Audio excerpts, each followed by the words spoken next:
On today's episode of D&D Horror Stories, we hear a tale of a player's experience with a DM who enlists their girlfriend to help run the game, who eventually becomes a burden on the narrative. All while the DM seems to be player death happy. As always, remember to like, comment, and subscribe, and all the usual YouTube stuff. Anyways, let's hop right into the story. I was new on D&D 5e, and I was looking for joining a campaign. So I saw a post on Discord for Strahd. At the moment I knew little about D&D settings, but at least I knew that Strahd was one of the most popular, and I decided to join. At first the group was formed of a human monk called Coco, a dwarf cleric called Aldrich, a shark sorcerer called Bites, and, for me, a half-orc barbarian called Rock, that I thought was a wizard, because he had a hat with the word wizard spelled on it. The DM presented us with his girlfriend, and he said that she was going to help him on the campaign. I didn't know that wasn't the usual, and I was okay with that. So we began the campaign, and we appeared in a castle that we needed to escape from. When we were searching for the escape, we meet an imprisoned succubus with very little to no clothes, as the DM described, and it was very uncomfortable. The worst part was that his girlfriend was the succubus, and she interpreted her as the worst kind of anime girl possible. The hentai and horny anime girl. We tried to go without her, but the DM railroaded us to save her, and now we had a new member in the party. I give her my cape, and I said it was an invisible cape, because nobody saw me when I put the cape on and shouted that I'm invisible. So our mission was to escape the castle. Meanwhile, a dark paladin was following us, and to escape, we needed to solve a series of puzzles. But with my trustworthy keymaster, my longsword, and brute force, it was easy.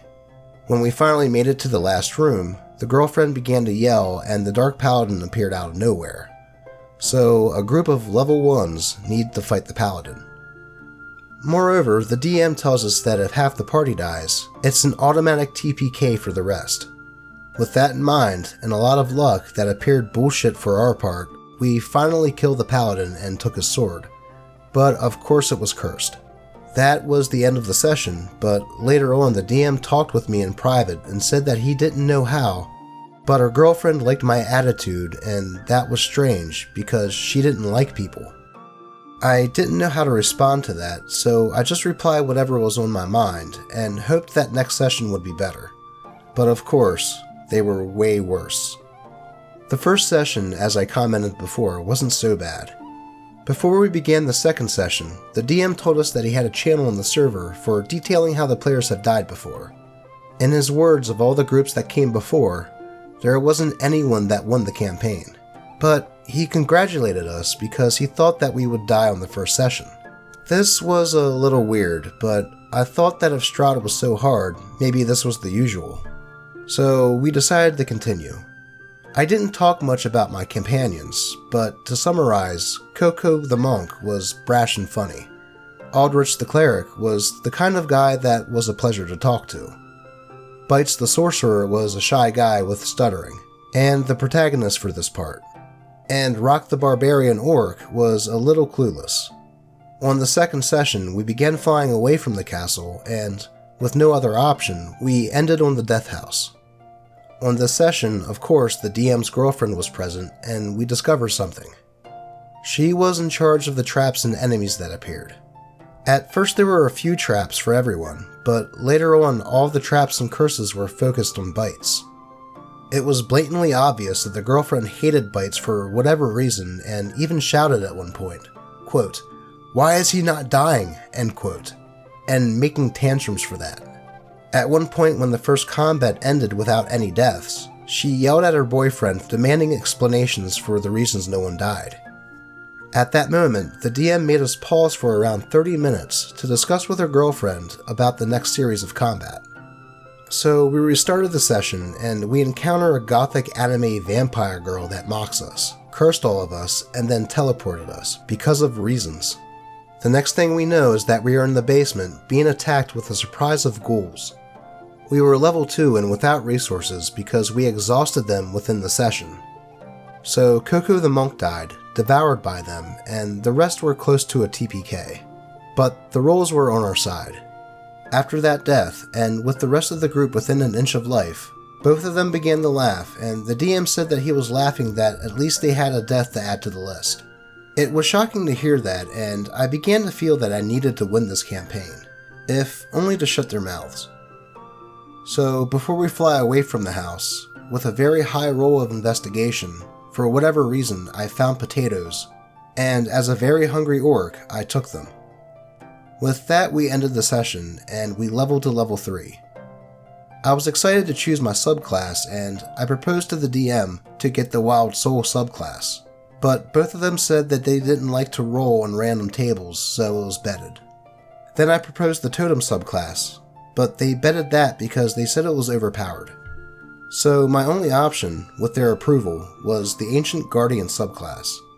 Coco the Monk was forced to write on the channel, with every little detail, how he died. There was only one more session left until I left the group. On the last session, we begin with them reminding us that probably on this session a character would die, because it was so difficult to win, and they ended that sentence with a smug. So we started the session escaping the death house, and we went to a riverside to rest for a little. Rock the Orc began to cook the potatoes and made a soup for the party, and out of nowhere appeared Coco the Monk, resurrected as a zombie. The DM told us proudly that when a player died for the first time, it needed to make a pact with a dark entity to come to life again, but always with a catch that imposed you to follow their decisions. After this revelation, it only made me more infuriated and frustrated. We heard voices near our encampment, and we saw a pair of yellow eyes following us. So, as I wasn't the brightest mind in our group, I decided to throw a potato that impacted the target. The girlfriend began to yell at me because how dare I throw a potato at her, and she even insulted me. In that moment, I knew that this was my last session with them, because I didn't want more of their bullshit. She appeared as a kitsune with less clothing, and magically my potatoes disappeared, but I only wanted to end the session, so I didn't mind. The next morning, we heard a voice calling for help, and we were railroaded to enter another mansion that appeared, and to have this new companion that was a narcissist because reasons.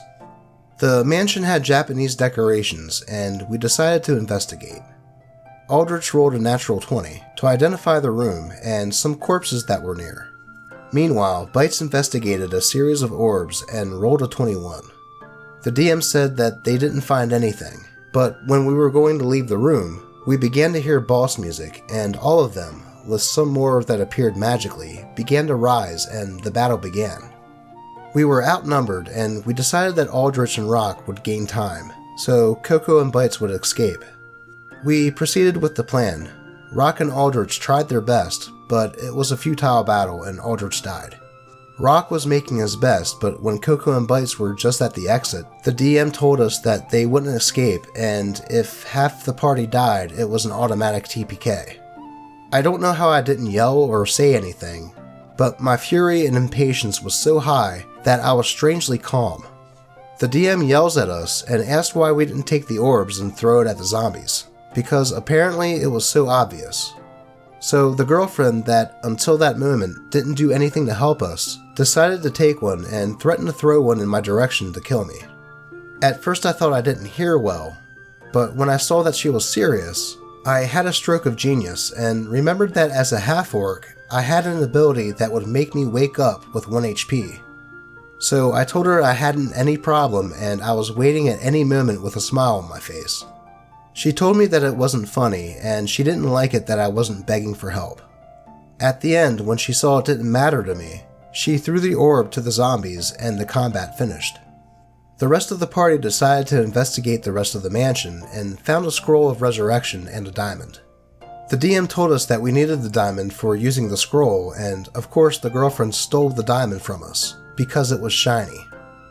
We tried talking with her, but she didn't pay us any attention. We tried to take the diamond by force, but she had a series of auto successes. So the DM presented us with a cleric NPC called Hayato. Apparently the Kitsune knew this cleric very well, and they began to talk for 10 minutes straight, with clear flirting for their part. We couldn't talk or interfere, because we weren't the protagonist or important on this campaign. Meanwhile, while they were flirting, I disconnected. I said goodbye to the party that was full of such nice and patient people, and I wrote to the DM saying that I was leaving the campaign. It definitely seems like the DM's girlfriend was of the mindset of wanting to win at D&D, and eventually came down with main character syndrome. That and the DM definitely seemed to be a bit on the sadistic side. So, was OP justified in just up and leaving the campaign? As always, this Doge would love to hear your thoughts. Anyways, I would like to thank you for watching, and I will see you guys in the next episode.